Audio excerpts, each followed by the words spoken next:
Orthopaedic, neurology, trauma, ICU, critical care, general medicine, kidney, జీర్ణకోశ వ్యాధులకు laparoscopic surgeries, in patient rehabilitation మరియు pain clinic వైద్య సదుపాయం కలదు. Vajra hospitals, Warangal highway, Narapalli, Hyderabad.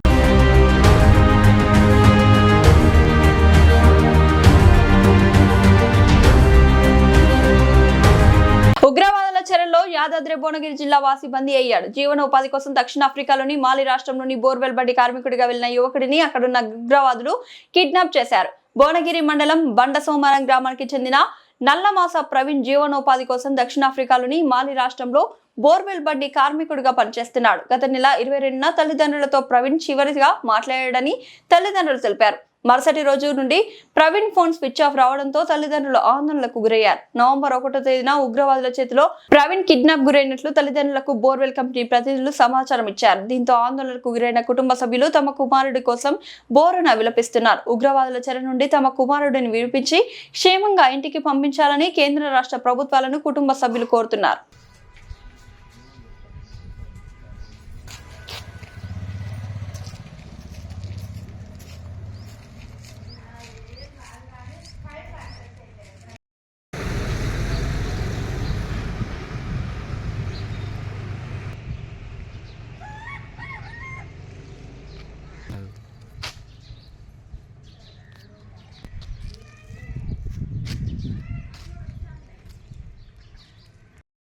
బాధ ఎవరికి ఏడంగా వస్తుండో, నా కొడుకుకి ఏం బాధ అవుతుందో, నా కొడుకుని ఇట్లా ఎవరు చంపిస్తారో, ఎవరి చేతిలో ఉండో నా కొడుకు ఒక్కసారి ఫోన్ చేపిస్తే నాకు ఏమో ఉంటుంది నాయన. అవి కాలు మొక్తా, ఎవరికైనా నేను కాలు మొక్తా అనుకుంటున్నాను నాయన. నయ్యేటోడు కాడు నా కొడుకు, ఎవరిని కూడా ఏమనేటోడు కాడు. నా కొడుకు కష్టం చేసుకొచ్చుకుంటాను పోయిండు అయ్యా. నేను ఎవరిని వద్దు వద్దు అంటే నలుగురు దిక్కులో తెలుస్తాయి, నలుగురు గురించి అన్ని తెలుస్తాయి మమ్మీ. మనం ఈ బయట ఇంట్లోనే ఉంటే మనకు తెలియదని నా బుద్ధి చెప్పిపోయిండు నా కొడుకు.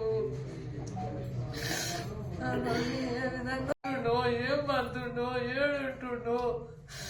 నా కొడుకును వాళ్ళు సుఖం పెడుతుర్రో, కష్టం పెడుతుర్రో, ఏం చేస్తుర్రో, నా కొడుకు ఎట్లా చేస్తుడో. నా కొడుకు నాయన, నా కొడుకు రావాలి. నేను ఏ దేవిని మొక్కాలి, నేను ఎవరికి మొక్కాలి? నేను ఎవరికి మొక్కితే నా కొడుకు వస్తాడని ఏం చేయను ఆయన. నేను ఏం చేసినా నాకు. మీరు చివరిగా ఎప్పుడు మాట్లాడారు మీ కొడుకుతోటి?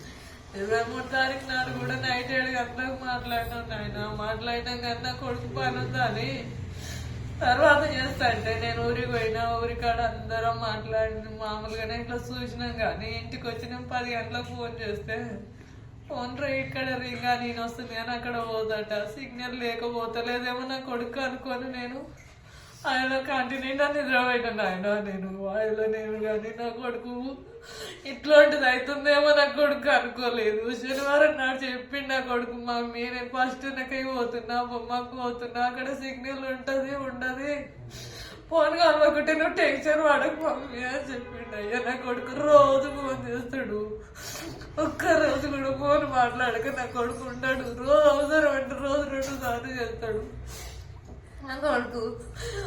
పని లేకుంటే ఆఫీసులో ఇప్పుడు 2 నెలల నుంచి ఆఫీసులు ఉంటే కూడా రోజు లేవగానే లేచిన మమ్మీ ఇప్పుడే లేచిన అని చేసేది అయ్యా. మనకు 12 అయితే నా కొడుకు 6:30 అయితే 6:30 7 అవుతుంది అని చేసేది అయ్యా. నా కొడుకు 5 గంటలకు లేచి నేను తానం చేసే లోపల లేదు. నేను దేవుడికి దీపం ముట్టిస్తున్నా మమ్మీ అని కొడుకు లేచి ఫోన్ చేసేది అయ్యా. నా కొడుకు కానీ నాకు ఇప్పుడు 14 రోజుల నుంచి నా కొడుకు ఒక్క ఫోన్ చేస్తాను.